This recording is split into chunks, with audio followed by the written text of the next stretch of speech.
d'avoir accepté d'assister à ce point de presse que nous, membres du collectif des anciens militaires invalides du Sénégal, CAMIS, avons décidé d'organiser aujourd'hui. Nous tenons d'abord à rappeler quelques points relatifs à notre position et notre engagement. Nous réaffirmons notre ancrage au sein de l'Association nationale des anciens militaires invalides, ANAMIS. Et notre ambition demeure l'amélioration des conditions d'existence des invalides. Nous insisterons également sur l'esprit républicain qui nous a toujours habités. Et à ce titre, nous observons scrupuleusement toutes règles relatives au respect des lois et règlements du Sénégal. Avec les autorités, nous avions eu des rencontres, mais plusieurs points sur lesquels on avait des accords et promesses n'ont pas été respectés. On avait pris sur nous de geler toutes nos activités et toutes nos manifestations, espérant avoir parlé à des oreilles réceptives, ce qui n'a pas été le cas. Relativement à la prime exceptionnelle allouée par le président Macky Sall, plusieurs de nos camarades ont reçu des avances et d'autres n'ont obtenu la moindre avance.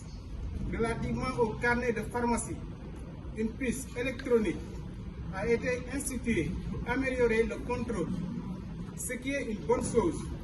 Mais l'engagement dit enregistrer les médicaments et la dernière ordonnance n'a pas été respecté.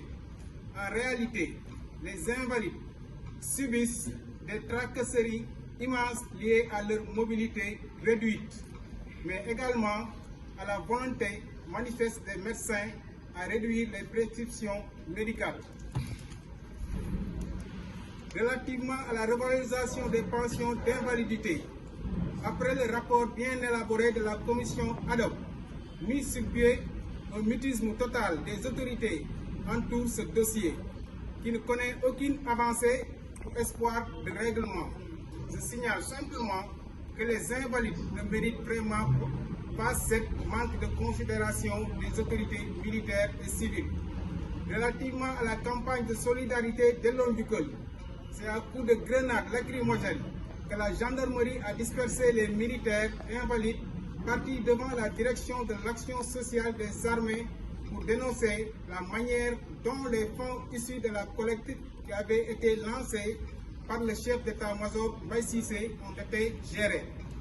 Contrairement à nos espérances, nous remercions tous les Sénégalais qui ont contribué, mais nous trouvons aberrants les projets structurants que le Sénégal s'est entêté de monter pour plus de 6200 invalides, disséminés dans tout le Sénégal.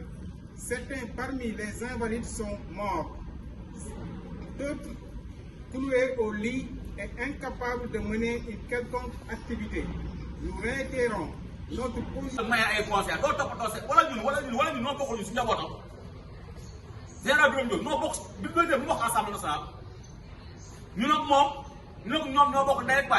Mais li mu wax amul parce que suñu bokkoon ak moom ndey ak baay duñu ñëw di ko benn yoon lañu mës a recevoir te prise de contact la def ak ñun matul 15 minutes toog bi matul 15 minutes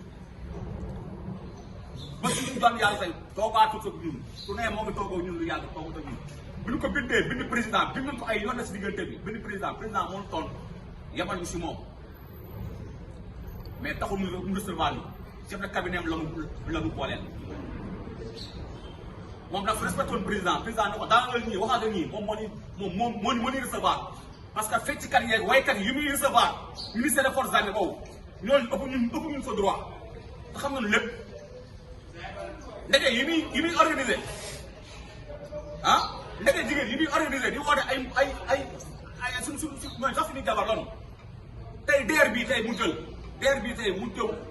wax ak ñoom pour ñuy financer suñu jabar yi. Mais pourquoi nous avons dit que nous avons financé les gens? Nous avons fait. Nous avons dit que nous avons